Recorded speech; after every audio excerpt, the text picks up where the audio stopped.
Hello hello hello. ये द्विदिवसीय conclave में सभी उपस्थित जनों का स्वागत है।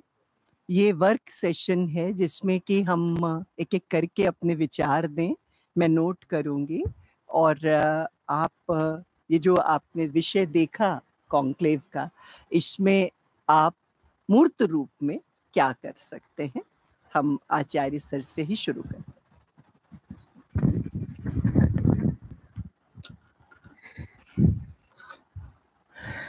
भारत में जो शिक्षा का स्वरूप है, जिन पाठ्यक्रमों को हम एडाप्ट करते रहे हैं, वो अभी तक केवल सब्जेक्ट ओरिएंटेड होते थे।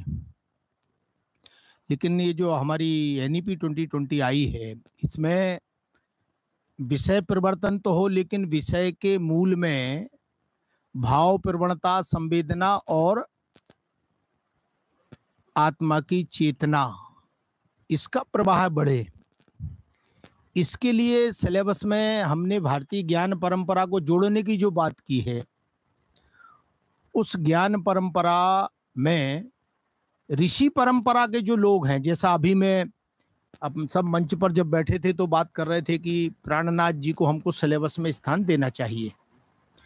मुझे लगता है कि यदि इसका एक पूरा कार्यक्रम तैयार कर लिया जाए, पाठ्यक्रम बना लिया जाए और सारे विश्वविद्यालयों को महाराजा छत्रसाल विश्वविद्यालय की ओर से उसको भेजकर अगले सत्र में लागू करने के लिए आग्रह किया जाए तो कठिन नहीं है। लेकिन दो तीन चीजें मुझे लगता है कि जब हम सिलेबस बना रहे हैं तो उसकी कोई कॉन्क्रीट एक बुक फॉर्म में भी उसको जनरेट होना चाहिए, अच्छी सरल भाषा में, जो विद्यार्थियों को समझ में आए। क्योंकि केवल आध्यात्मिक पक्ष न रख के विद्यार्थियों को सामाजिक चेतना और राष्ट्र के प्रति जागरण का भाव ऋषि परंपरा से कैसे मिल सकता है, उसको हम पुस्तक रूप में जब पाठ्यक्रम के साथ यदि उपलब्ध कराएंगे तो उसको लागू एक किसी भी हर सर यहाँ पे दो विषय आए जी। एक तो अगर जैसे हम पाठ्यक्रम बनाते हैं तो हम बहुत अच्छे तरीके से, क्योंकि पन्ना जी हैं पास में, शाक्य सर की मतलब दशकों की तपस्या है, तो पाठ्यक्रम डिप्लोमा के लिए हम एक वैल्यू एडेड कोर्स के रूप में आपको ऑफर कर सकते हैं। हमारा निवेदन ये था कि यूजी और पीजी में विभिन्न विषयों में एक यूनिट के रूप में, क्योंकि हर विषय में जैसे फिलॉसफी है उसमें तो एक पेपर है हमारे यहाँ, वो पेपर भी हम आपको उपलब्ध कराएंगे और सिलेबस डिप्लोमा का वो भी हम उपलब्ध कराएंगे। PG diploma in Prannath studies करके, महामती प्राणनाथ स्टडीज करके ये कराएं। लेकिन ये जो यूनिट्स में रखने की बात है, ये अपनी बीओएस को आपको कहना होगा। जी जी प्लीज। ये लीजिए।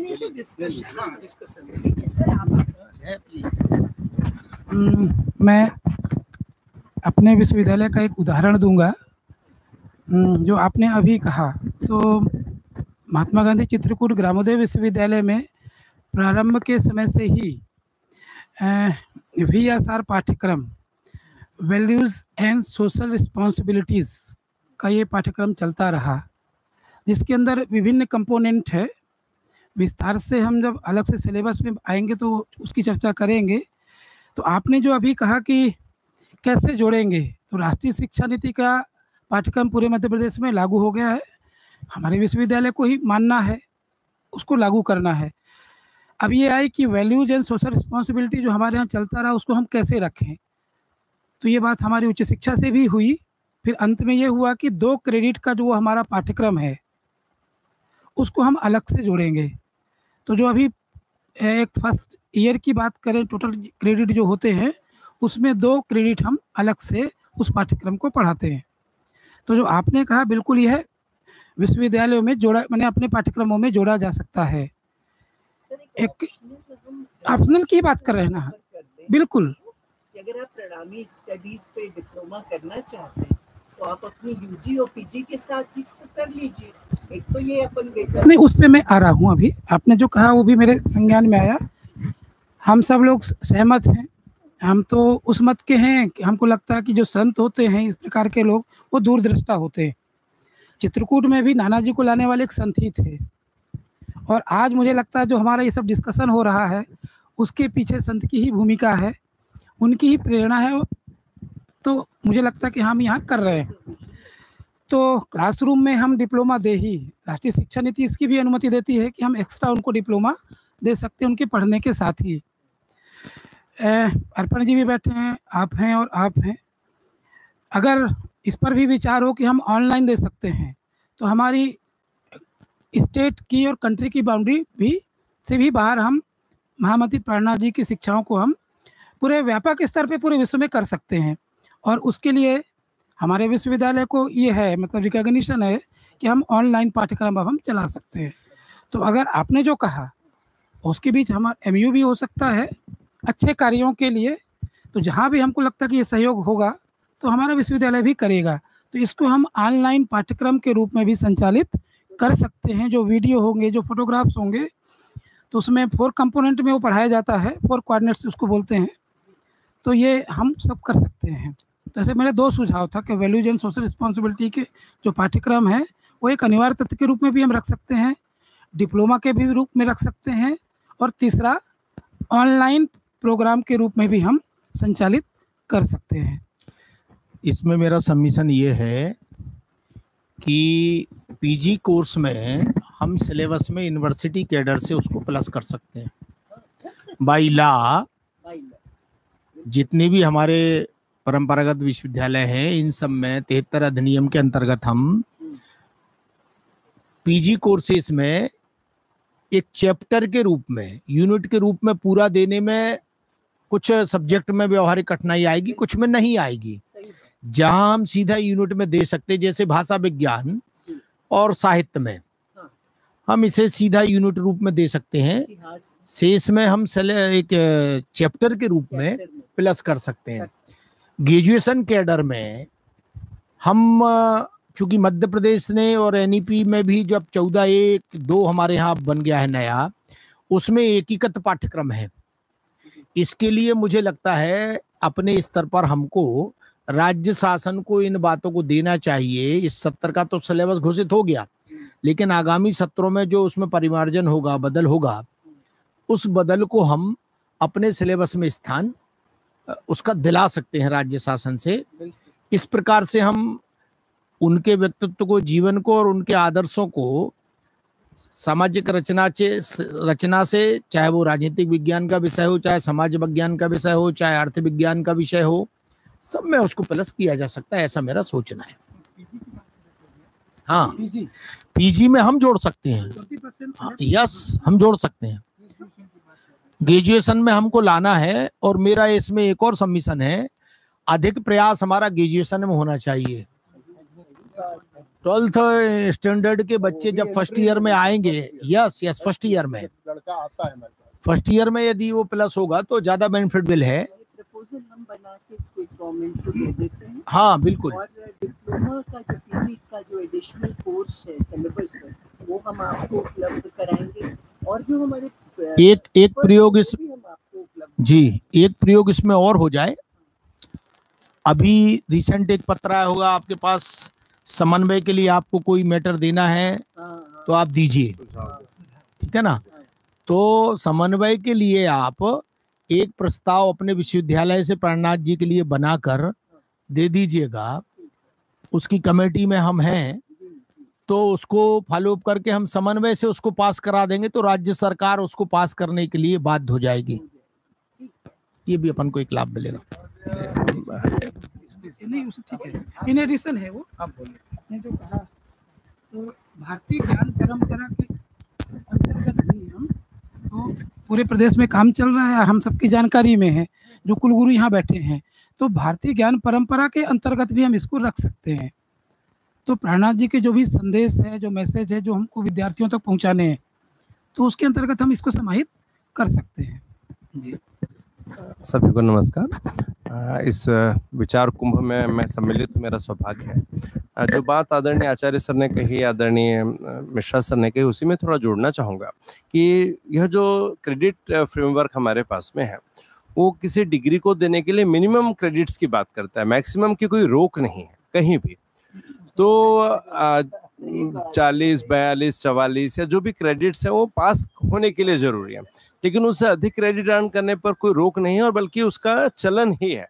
वैश्विक स्तर पर हम देखें तो ये एकेडमिक बैंक ऑफ क्रेडिट बनाया इसलिए गया है कि बच्चा अधिक से अधिक क्रेडिट उसमें अर्न कर सके। तो हमारी जिम्मेदारी ये है कि हम ऐसे जो भी पाठ्यक्रम है जो हम चाहते हैं कि केंद्रीय मध्य प्रदेश के अध्ययन मंडलों के माध्यम से पहुंचे, तो मुझे लगता है कि ये आपने जो कहा कि वैल्यू एडेड कोर्स हम बना सकते हैं, तो इसको मुझे लगता है कि थोड़ा अगर हम स्वरूप व्यापक दें, व्यापक से ऐसे जब हमारे कोर्सेज जब आते हैं तो हम इसको मध्य प्रदेश में संत परंपरा ऐसा नाम से अगर हम इसको जोड़ें तो इसकी शायद ग्राह्यता अधिक होगी, इसकी एक्सेप्टेबिलिटी ज़्यादा होगी कि वो, और इसमें हम अन्य संतों को भी जो कि मध्य प्रदेश के, जैसे आज मैं यहाँ पर आया हूँ या आपने आयोजन किया, मैं स्वयं अगर पुरानी कोई रीति होती तो अभी सेवानिवृत्ति के कगार पर होता, लेकिन मैं स्वयं अभी इस उम्र में आकर शिक्षक होने के बाद में महामती प्राणनाथ जी के विचारों के बारे में अब जान पाया। तो ये बच्चों के लिए बहुत जरूरी है। कम से कम हम, जैसा आपने भी अपनी चर्चा में कहा था कि हम सूरदास जी की चर्चा करते हैं, हम मीराबाई की चर्चा करते हैं, हम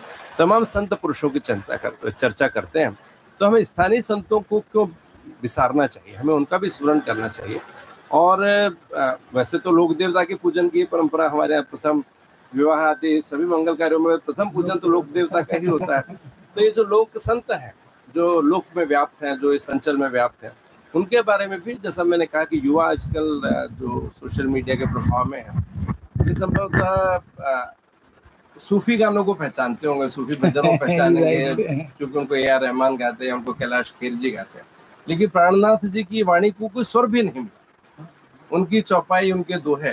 तो मुझे लगता है कि चूंकि जैसा आपके विश्वविद्यालय में एक स्टूडियो भी इतना सुंदर बनाया हुआ है, आपके विश्वविद्यालय में संगीत विभाग है जो इतनी सुंदर प्रस्तुति आज हमने उसकी देखी, तो इसके बारे में भी इस सृजन को लेकर के कि प्राणनाथ जी की जो दोहे हैं, उनकी पंक्तियां हैं, उनके जो भी उनका साहित्य है, उसको अगर हम सांगीतिक प्रस्तुति के लिए उसको हम अगर तैयार कर सकें तो इसको व्यापकता थोड़ी मिले। आप अगर कर रहे हैं और अपने विश्वविद्यालय में केवल उसको बजा रहे हैं, तो फिर उसकी जो व्यापकता है उसकी चर्चा थोड़ा अगर होगी तो बहुत अच्छा होगा। जैसे मैंने आपसे वैल्यू एडेड कोर्सेज के बारे में कहा कि मध्य प्रदेश की संत परंपरा, इसको हम इस नाम से भी अगर जोड़ेंगे तो शायद इसमें और भी संतों का समावेश होगा, तो इसकी ग्राह्यता बढ़ जाएगी। तो इसी प्रकार से जैसा कि सर ने कहा कि इसको स्नातक स्तर पर लागू करना चाहिए, तो आपसे मैं ऐसा आग्रह करूंगा कि कम से कम आपके विश्वविद्यालय से तो आप इसको शुरू कर ही सकते हैं। हमारे विक्रम विश्वविद्यालय में भी कई विद्यार्थी जो शोध के लिए आते हैं वो इस अंचल से भी आ रहे हैं, क्योंकि विश्वविद्यालय मान लीजिए भी नया है और मान लीजिए नंबर ऑफ गाइड से लिमिटेड है, तो अभी उनके पास शोध करने के लिए यहाँ से बाहर जाने के अलावा कोई चारा नहीं, तो उनको भी हम ये प्रेरित कर सकते हैं। मैं भी ये जान पाऊँ कि वे अपने जो संत, उनके क्षेत्रों के जो संत पुरुष हैं, उनकी ही चर्चा अपने शोध ग्रंथों के में करें, उसी को अपना शोध का विषय बनाएं। तो मुझे लगता है कि एक अच्छा शिक्षा के माध्यम से होगा, लेकिन शिक्षा संत जो है वो शिक्षा परिसरों के बाहर भी होने चाहिए। तो मैं तो ये कहूँगा आज जब यहाँ बैठे हैं तो हम इसको स्कूल में भी इसकी चर्चा किया करें, स्कूलों में जा करके ये जो जयंतियाँ हैं, ये जो दिन इनके स्मरण के दिन है, जो इनके स्मरणार्थ जो भी हम आयोजित करते हैं, उनको हम केवल विश्वविद्यालय परिसरों में ना करके एक एक करके, या जैसा पिछली बार मैंने जाना कि एक अभियान था, मैं उसका नाम अगर लूँ तो शिक्षा संस्कृति उत्थान से उसको चलाया, तो गुजरात में एक ही दिन में एक समय पर 1100 विद्यालयों में उस अभियान को चलाया गया। 1 घंटे के लिए अभियान तक। जैसे प्राणनाथ जी की चर्चा करें, एक समय उनकी तिथि का आप निर्धारण कर दें, विश्वविद्यालय परिसर के सभी महाविद्यालयों में उस दिन पर, उस दिनांक पर उनका भजन चलेगा, उनका पूजन चलेगा, उनका कीर्तन चलेगा या उनकी चर्चा चलेगी। और इसको हम उनका एक सीसी मोड भी अगर आप कर देंगे तो मुझे लगता है कि शायद इसके प्रति विद्यार्थियों का रुझान बढ़ेगा। अगर फिलॉसफी एक विषय है आपके यहाँ, तो फिलॉसफी में जैसे स्नातकोत्तर में हम जानते हैं कि हम हमेशा कुछ ऐड कर सकते हैं, हमारे पास ऑटोनॉमी है, क्योंकि पीजी कोर्सेज के लिए तो फुल ऑटोनॉमी ही होती है हमारे पास में। तो उसमें आप हिंदी साहित्य में, फिलॉसफी में, समाज शास्त्र में, अभी मैं विषय देख रहा था कि चर्चा के लिए जो विषय चुने गए तो उसमें प्राणनाथ जी की पर्यावरण चेतना। तो जब हम बात करते हैं कि जब हम नया पाठ्यक्रम की जब हम बात करें, पाठ्यक्रम निर्धारण की बात करें, तो जो पाठ्यक्रम बीएससी भाग, बीए भाग, बीकॉम भाग पूरे मध्य प्रदेश में चलाया जा रहा है, उसमें बारंबार ये चर्चा हो रही है कि विषय से संबंधित जो भारतीय ज्ञान परंपरा उसका उल्लेख वहां भी हो।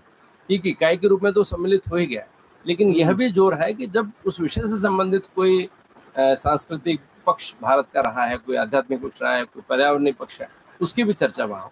तो जब हम बात करेंगे तुलसी की, बात करेंगे बरगद की, भारत में वृक्षों के पूजन की, नदियों के पूजन की, तब वहाँ प्राणनाथ जी का भी अगर जिक्र करें, क्योंकि वो हमारे अंचल के ही है, तो भारतीय ज्ञान परंपरा का समावेश पर्यावरण के अध्यायों में भी होगा। तो इस तरीके से संतों की वाणी अधिकाधिक प्रचारित और प्रसारित होगी। तो ऐसा हम उनको देख करके समाज शास्त्र में कहाँ उनका विचार, अगर आप ये अध्ययन बोर्ड्स को दे पाएंगे, क्योंकि जो हम लोग BOS में जाते हैं, बोर्ड ऑफ स्टडीज में जाते हैं, तो वहाँ यही होता है कि समाज शास्त्र में हम पाश्चात्य विचारकों को विचार पढ़ रहे हैं, फिलॉसफी में हम पाश्चात्य विचारकों के दुर्खीम का विचार पढ़ेंगे, तो और ऑगस्ट का विचार पढ़ेंगे, हम भारतीय विचारकों का विचार ही वहाँ चर्चा नहीं करते।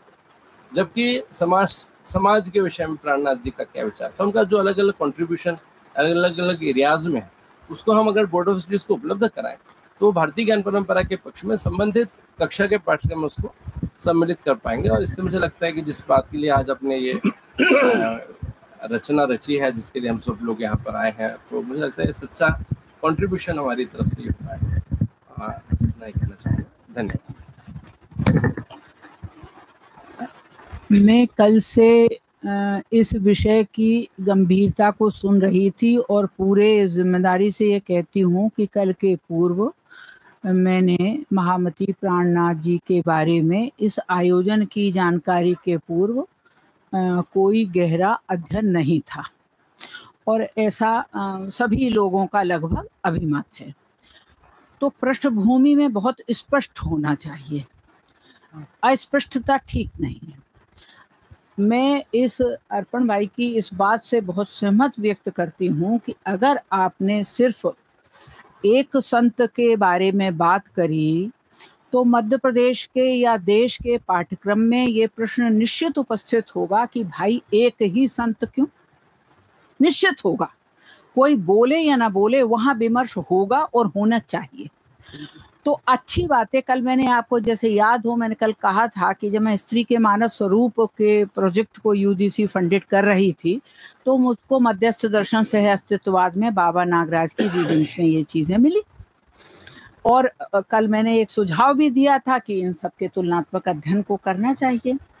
मैंने एक मानव चेतना पर, ह्यूमन कॉन्शियसनेस पर एक पाठ्यक्रम तैयार ऑलरेडी किया हुआ है।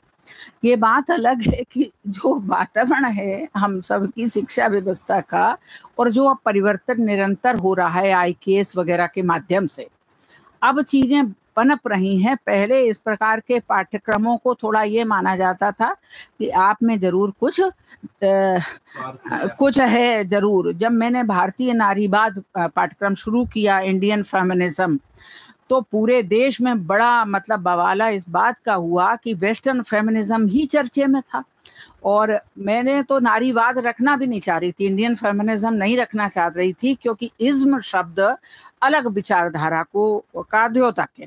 लेकिन अगर नहीं रखूंगी तो तुलनात्मक बात में टक्कर नहीं होगी, और टक्कर बड़ी सकारात्मक और वैचारिक टक्कर विचारों की। मुझे सिर्फ इतना था कि मुझे किसी को घटाना नहीं है। हमारा जो है भारतीय नारीवाद, जो अपाला घोषा वहाँ से चला आया, उसका विस्तार करना है और उसको पूरी दुनिया को बताना है। मेरा सिंपल एक उद्देश्य था। आप क्या है, आपको हमको कम करने में कोई विश्वास नहीं है, हम होते कौन कम करने वाले, लेकिन अपनी बात को बढ़ाएं। देखिए, एक तो विश्वविद्यालयों में पाठ्यक्रम को लाने की बात है, और एक इस सोच को, भाव को पूरी दुनिया में विस्तार करने का विषय है। दो बातें हैं। जितना मैं आप लोगों से कल से मिली हूँ, समझी हूँ, जैसा आप लोगों ने बताया कि आपके बहुत कई देशों में इस विचार के, प्रणामी संप्रदाय के सेंटर्स हैं, तो आप पूरी दुनिया में उसका विस्तार करना चाहते हैं। आज आपको एक प्लेटफॉर्म, एक विश्वविद्यालय का मिला है, तो आप स्वाभाविक है मध्य प्रदेश में उसकी बात करना चाहेंगे, स्वाभाविक है फिर देश में करना चाहेंगे और दुनिया में करना चाहेंगे, क्योंकि आप एक अच्छी बात का प्रस्ताव लाना चाहते हैं। तो अगर पूरी दुनिया तक किसी चीज को जोड़ना है, तो विश्वविद्यालय तो अपनी भूमिका करेगा, निश्चित तौर पे करेगा, और जैसा हम सब देख रहे थे कि शोभा जी कैसे कर रही हैं, और जिसमें आचार्य भाई ने बहुत अच्छा मामला बताया कि कोऑर्डिनेशन के माध्यम से कहाँ बात जाएगी जहाँ बात कटती नहीं है, बहुत अच्छे से आपको सुलभ रास्ते मिल गए और तीनों हैं भी उसी सोच समझ विचारधारा के, ये बहुत ही बढ़िया बात है यहाँ पे। लेकिन इस विचार का विस्तार अगर ग्लोबली करना है तो आपको विश्वविद्यालयों के साथ साथ सरकारों के साथ साथ गैर सरकारी संगठनों को भी साथ में जोड़ना होगा, कम्युनिटी को जोड़ना पड़ेगा, ऐसे लोगों को जोड़ना पड़ेगा जो इस बात के विचार के विस्तार में हों। वो भूमिकाएं अलग हैं, जैसे कल जिक्र हुआ था कि ये भाई ने मैं सोचती हूँ, चूंकि मैं महिला मुद्दों पे काम करती हूँ इसलिए मेरी दृष्टि उस तरफ जाएगी। उन्होंने अपनी स्वर्गीय पत्नी श्रीमती रेणुका जी के नाम पर जो यहाँ केंद्र की स्थापना करी, रेणुका मनुभाई पटेल केंद्र, ठीक, आपने स्त्री सशक्तिकरण की एक विनम्र श्रद्धांजलि अपने परिवार से यहाँ स्पष्ट करके उसका विस्तार कर दिया। यही तो है बात। अब उस केंद्र में क्या हो, तो उस केंद्र में आप अपने विश्वविद्यालय से तो तत्काल 3 महीने के सर्टिफिकेट कोर्स को चला लीजिए, आपको किसी से नहीं पूछना। आप डिप्लोमा चला लीजिए, आपको किसी ने पूछना। लेकिन जैसे ही आप डिग्री और पीजी इस पाठ्यक्रमों के जा रहे हैं तो उसका रास्ता हमारे इन कुलगुरुओं ने आपके सहयोग के लिए कहा है। लेकिन मेरी स्पष्ट ये सोच है कि इसकी धारणा आपको कुछ संतों का चयन करके अच्छी तौर पर सबसे परामर्श करके ही करना होगा, ताकि थोड़ा जियोग्राफिकल भी चीज़ें बैलेंस हों, क्योंकि किसी भी विवाद का विषय ये किसी हक में नहीं होना चाहिए। और इसमें आपको गैर सरकारी संस्थानों को भी जो समान विचार के हों और व्यक्ति, उनको जोड़ना चाहिए। जहाँ तक बची मेरी बात, चूँकि इस विचार की समर्थक रही हूँ, तो मैंने तो पहले ही कहा था कि अगर आप कोई रिसर्च जर्नल लाते हो या हम खुद ही ला देते हैं तो हम इसमें पूरी भूमिका करेंगे, जो पाठ्यक्रम बनाएंगे उसमें पूरी भूमिका करेंगे और उसको इंसानियत के हक में, मानवीयता के हक में, जो भाई ने रेणुका भाभी जी का श्रद्धांजलि का केंद्र इतना बड़ा, मतलब आप उसकी कल्पना नहीं कर सकते। ये बड़े हम आप नहीं रहेंगे, हमारी देह यात्रा खत्म हो जाएगी, ये सब रहेगा बहुत दूर तक। तो उसको पनपाने में जो भूमिकाएं चाहिए उसमें मेरी भूमिका निश्चित तौर पे हो सकती है। Very constructive thoughts going on this table and I really appreciate. हमें प्राणनाथ जी के साथ साथ में महाराजा छत्रसाल जी, जो हमारे जीवन के हीरो है, आज मेरे जीवन के हीरो है छत्रसाल जी, मेरे बच्चे के जीवन के हैं और उनके बच्चों के जीवन के हैं और मेरे पिताजी के लिए भी थे। जो 4 जनरेशंस जो हमें प्रेरणा देता रहा है, जो मोटिवेशन देता रहा है, वो ये देता रहा है कि never give up. One liner with the very bare minimum resources, Maharaja जो fought 52 wars against Mughals and he been never defeated. He go all the way to Maharashtra with Maharaja Shivaji and ask for the help in those days, and in reward he helped Pune Peshwai, Bajirao Peshwa later on with the giving the kingdom, part of the kingdom and all wealth. Is a known history.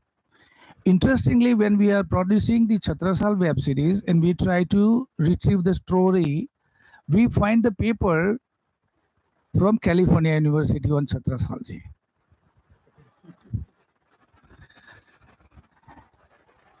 Dr. Proctor was the chancellor for the West Bengal from the British Raj. He wrote one book about Maharaja Chhatrasal ji in the British era. The question here, how much we know about our own hero? We are here not only promote Pranath philosophy, but we are here to promote Chhatrasal ji and his virta, his warriorship. With one hand a sword and one hand is a pen. Chhatrasal ji को जाना जाता है कलम और तलवार के धनी, जो अच्छी कलम भी चला सकते हैं और अच्छी तलवार भी चला सकते हैं। और उनके बेस कैंप में रात्रि के दरमियान सदा आनंद मंगल में रहिए, दामदनी के चरणों में रहिए। Very very very polite and humble request to the lotus feet of Supreme Divine that you are here to take care of me. I have no problem. I will sleep very peacefully. Tomorrow सुबह आएगी, देखा जाएगा, अभी सब आनंद मंगल बोलो और सो जाओ. So how important for today's humanity to understand that, because we see the more anti-depression drug, sleeping aids, beds and pillows are selling. A pillow change karo, you will sleep good. A bed change karo, you will sleep good. See, is all, but this is happened here 350 years ago, where if you have to sleep, just pray to the God and have a peaceful sleep. And tomorrow morning, Damasan Yuddha hone wala hai with the bare minimum resources. Can you imagine that? So we want to bring that values to the kids coming to this university. As my son said yesterday, he go to the school in very good business school in abroad. He said, when we go to the first undergrad program, we call it undergrad program, we call it graduation program here, they give a selectives, and selective is a philosophy. So every student going to that particular university has to take that course of the philosophy. How they can combat with the new environment of the college, university, and their higher fees, because American universities are very high in the fees. It's not like ours, funded by the government. So like tuitions are heavy. Even being a doctor is like $500,000 at the end of the day. And the doctor pays like half of his professional career to pay that debt back. That's about America. So how to have that struggle crossed throughout the 4 years of college, and when they graduate and go to the career, how they get the job. If they are not getting job, they are tired. And I see some of the kids, I don't want to say that, they're frustrated and they do other suicidal thoughts they have come. So in that scenario, we strongly believe as a Pranath Global Consciousness Mission that because of the Pranath's teaching, Chhatrasal raised our hero. He is our hero. As I said, he's a hero of all this. कल से रक्षित गा रहा है, शत शत नमन है बुंदेली माटी को, पहली बार सुना उसने, and he's just from yesterday he's fan of it. So I wanted you all on this table, let's work on to that values of our heroes, as we are talking about Sant as well. Mughals are being weakened after this war, and Aurangzeb was the last warrior of this Mughal dynasty, and he gave up only that on his kingdom. And he wrote that, I fought with this guy, but this guy Pranaji sent 12 disciples to him to make him understand what the real value and what the khulasa of Quran. He didn't understand, and he wrote that. Yaduna Sarkar wrote it very well, documented that, I am going back to my domain, to Khuda.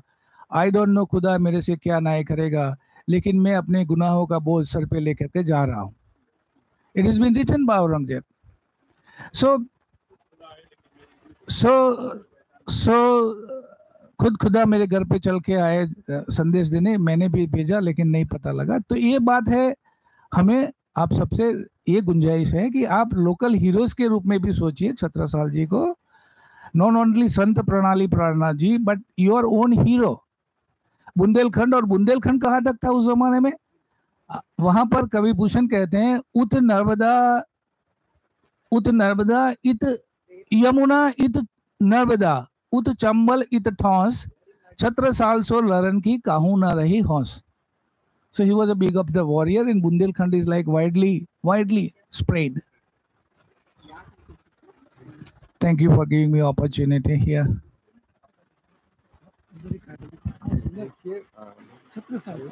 बहुत अच्छे से ये चल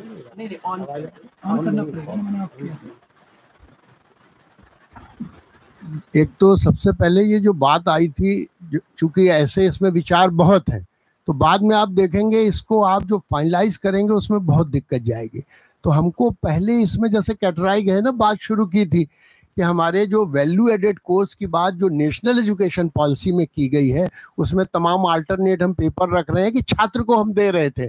तो एक तो इसमें दो बातें हो सकती हैं। एक तो हमने जो बताया था कि फर्स्ट ईयर में जब हमारे पास नया नया बच्चा इंटर के पास आता है, उसको ही हम ये एक्सपोजर दे दें, उसने ये नाम सुना ही नहीं है, जब वो उस दिन नाम सुनेगा उसको पहले पॉपुलराइजेशन की जरूरत, एकदम से हम लास्ट स्टेज में नहीं जा सकते।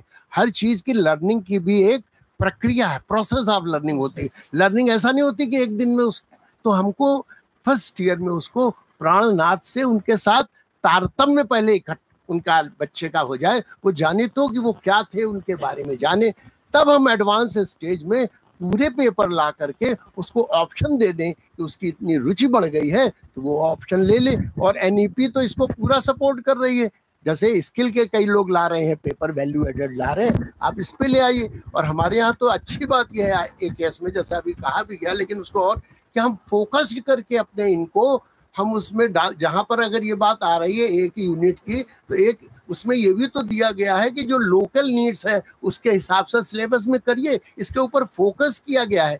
जो अभी बात आई थी कि जो 20% है वो, तो आप यहाँ पर बुंदेलखंड की, अभी हम नेशनल पे नहीं जा रहे हैं, अभी थोड़ी देर के लिए लोकल, फिर स्टेट, फिर नेशनल। तो लोकल अगर ये बुंदेलखंड के हीरो थे तो सबसे पहले हम लोकल में तो हम सभी को जन्मा दे। क्या लोकल में भी ऐसे लोग हैं? भले ही हैं, हमारे जो स्टूडेंट है इंटर के बाद, क्या 100% हम श्योर है वो उसको जानते हैं, उनकी टीचिंग को फॉलो कर रहे हैं? तो पहले हमें अपने घर से शुरू करनी पड़ेगी। कोई भी आंदोलन होता पहले अपने घर से, पड़ोसी से, मोहल्ले से, तो समाज, तब नेशन। तो हमको ये से शुरू हो रहा है। मतलब हमें ऊपर वाली अप्रोच नहीं रखनी पड़ेगी, तो डाउन अप्रोच शुरू करेंगे। जो ये हुआ उससे इसमें ज्यादा आप देखेंगे सफलता मिलेगी। और जो ऊपर के, ये क्यों कह रहा हूँ, मैं भी 40 साल का जो मेरा अनुभव है, और मेरा जो सेंट्रल इंस्टीट्यूट वोकेशनल एजुकेशन का था, उसमें हम लोगों ने काफ़ी काम किया। अपेक्स R&D ऑर्गेनाइजेशन था, मिनिस्ट्री ऑफ एजुकेशन के डायरेक्ट कंट्रोल में था। तो तमाम ऐसी चीज़ें जो केवल ऊपर से आई और बाद में वो थोड़े समय तो रही, उनका रहा, लेकिन इसके बाद सरकारों के बदलने के साथ वो चीज़ नहीं रही। तो ये कोई वैसा प्रोग्राम नहीं है, ये एजुकेशनल वो प्रोग्राम है जो लोगों की सोल को हीलिंग करने की बात है, जो उनके जीवन में परिवर्तन करने की बात है। ये उनको कोई जॉब दिलाने की बात नहीं है कि उनको स्किल आ जाएगा, जॉब मिल जाएगी। ये हमारी जो भारतीय विश्व गुरु की जो परंपरा थी, जो हमारी आध्यात्मिक जो पुरानी चेतना थी, जो धीरे धीरे लुप्त हो रही है, उसको किस तरह हम पुनः प्रतिस्थापित करें, उस दिशा में एक प्रयास है। ये मान के अगर हम सिलेबस में करेंगे, और जैसा आचार्य जी की बात बहुत अच्छी है कि जब सेंट्रलाइज में आप उसको करेंगी तो आपको कम एफर्ट्स में ज्यादा काम हो जाएगा। सारे विश्वविद्यालय में एक एक विश्वविद्यालय को आप पर्सनल करेंगी तो वो उतना ज्यादा आपको बहुत एनर्जी लगानी पड़ेगी। तीसरी एक और पॉइंट था कि आपने भी कहा था ऑनलाइन पर, तो ऑनलाइन में अगर आप देखें आजकल डिजिटल का जमाना है, तो स्वयं पोर्टल में इतने अच्छे अच्छे कोर्सेज आ रहे हैं। आप प्राणनाथ पर एक कोर्स बना के ये सब तो करें, ये नहीं कह रहा हूँ कोई अल्टरनेट, लेकिन एडिशनली जब हमारे पास इतने अच्छे लोग हैं, वो अमेरिका से हैं, यहाँ से हैं, वहाँ से हैं, हमारे कुलगुरु जुड़े हैं, तो एक उस पर कोर्स करके हम स्वयं पोर्टल पे भी मिनिस्ट्री ऑफ एजुकेशन का है डाल दें। तो जिसकी इच्छा है, जो अभी आशा जी का जो पॉइंट था, तो उससे जो आपका क्षेत्र बढ़ेगा, वो शायद स्कूल कॉलेज में उतनी पॉपुलेशन नहीं होगी जितना नॉन फॉर्मल में वो चला जाएगा। ऐसा मुझे बढ़िया। देखिए, ये तो सेंटर बन ही गया है और ये मूर्त रूप लेगा, और जैसे ही ये मूर्त रूप लेगा सेंटर, और उसके पहले भी हमारा विश्वविद्यालय यथासंभव जो भी चीजें जो आपने कहा, पीजी कोर्सेज में 4 विषयों में हमने इनपुट ले लिया है। हमारे यहाँ 4 विषयों में जब बच्चा पीजी करता है तो वो प्रणामी थॉट से रूबरू होता ही होता है। 4 विषयों में ये हो चुका है। अन्य विषयों में हम देख रहे हैं, माननीय कुलगुरु महोदय जो यहाँ बैठे हैं, वे अपनी अपनी पीजी की जो बोर्ड ऑफ स्टडीज है, उनको अगर आप मात्र एक सुझाव दे दें प्रेम पूर्वक कि देख लो, ये क्या कोई चैप्टर, जैसे सर ने कहा, क्या कोई बिंदु आ सकता है? जैसे इतिहास हुआ, आपका दर्शन शास्त्र हुआ, बहुत समाज शास्त्र हुआ, ये तो बहुत ही प्रासंगिक है और ये विश्वविद्यालय स्तर पर ही होना है। इसके बाद जो यूजी की बात है, तो हम प्रस्ताव बना करके कोऑर्डिनेशन कमेटी को भेज देंगे। हम स्वयं अपने ऊपर ये कह रहे हैं कि 15 से 20 दिन के भीतर ये हम बना करके भेज देंगे। तो ये तो निश्चित रूप से हम कर ही देंगे। और इनके वर्सेस की रिकॉर्डिंग करना, उनको पॉपुलराइज करना, सारे स्कूल्स में जाना, प्रणनाथ जी की तिथि पर इस क्षेत्र के सारे कॉलेज और स्कूल्स में एक साथ कार्यक्रम हो, ये हम लोग ऑर्गेनाइज कर सकते हैं। ये हम लोग निश्चित रूप से करेंगे। तो अगर अपन वर्क प्लान में देखें, एक निष्कर्ष के रूप में यदि अपन देखें, तो पीजी के लिए आप लोगों से निवेदन है, हम पत्र भी लिखेंगे, सभी विश्वविद्यालयों को हम लोग पत्र भी लिख देंगे, एक रिक्वेस्ट का लेटर समझ लीजिए।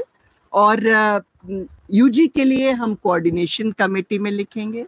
हम आप सभी को सिलेबस जरूर अपनी तरफ से उपलब्ध कराएंगे, हम रिकॉर्डिंग भी करेंगे और हम सारे शैक्षणिक संस्थानों में भी निश्चित रूप से जाएंगे। स्वयं पोर्टल पर निश्चित रूप से एक हम कोर्स डालेंगे। ये हमारा ये प्रण है। बहुत बिल्कुल बिल्कुल निश्चित रूप से ये काम हम करेंगे।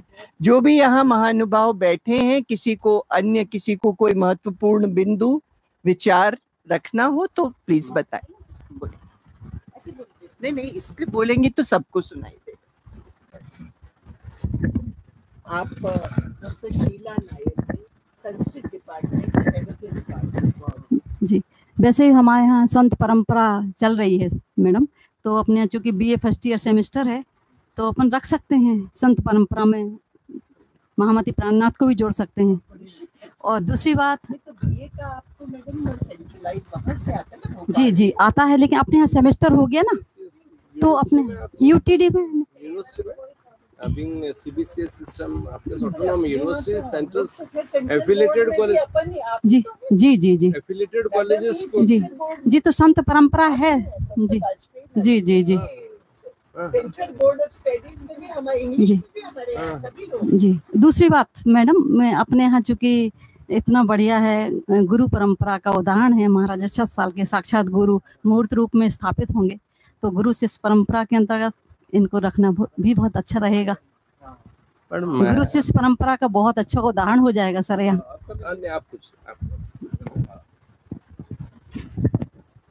ये तो है।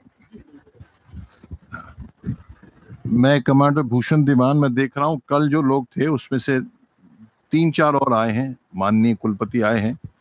मैं एक पॉइंट कल भी आया था, जो मिनट्स ऑफ मीटिंग जो कल हुई है उसमें आया नहीं है। नहीं, मैं जो पॉइंट कह रहा हूँ वो पॉइंट जो कल भी कहा था मैंने, मतलब मेरा जो बैकग्राउंड नेवी का है और एजुकेशन का है, थेम्स वैली यूनिवर्सिटी से हमने ट्रेन द ट्रेनर प्रोग्राम भी किया, एजुकेशन मैनेजमेंट प्रोग्राम भी किया, और उनको प्रोग्राम नहीं भी किया। देखिए, हमें बहुत फोकस करना चाहिए इस बात पे। कोर्स ऑब्जेक्टिव तो होते हैं, कोर्स ऑब्जेक्टिव जरूर होते हैं, पर हमें evaluation and assessment, post course evaluation assessment focus देना चाहिए। देखिए, हम ये चाहते हैं कि उनकी प्राणनाथ जी की हिस्ट्री, डेट ऑफ बर्थ, क्या विचारधारा है, केवल पढ़ाई न की जाए, केवल पढ़ाई न की जाए। हमारा LTP जो होता है, मैं 3 कुलपति यूनिवर्सिटी का वाइस चांसलर रहा हूँ, आप कल नए लोग हैं, तो हमें LTP को हम ऐसा करें कि उसमें ट्यूटोरियल्स और प्रैक्टिकल्स बहुत हो, नंबर 1।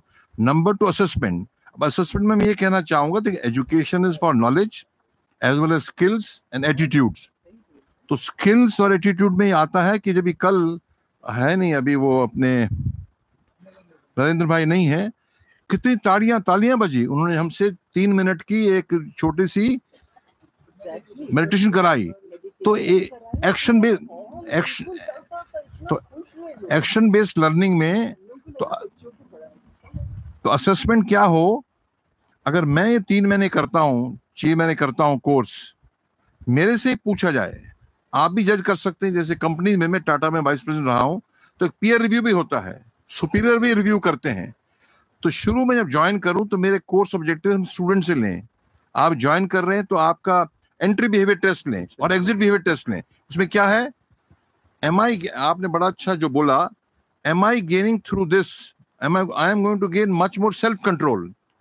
अभी मैं स्मोकिंग रोक नहीं सकता हूँ, जल्दी उठने की इच्छा तो बहुत है, उठ नहीं सकता हूँ, गुस्सा आ जाता है।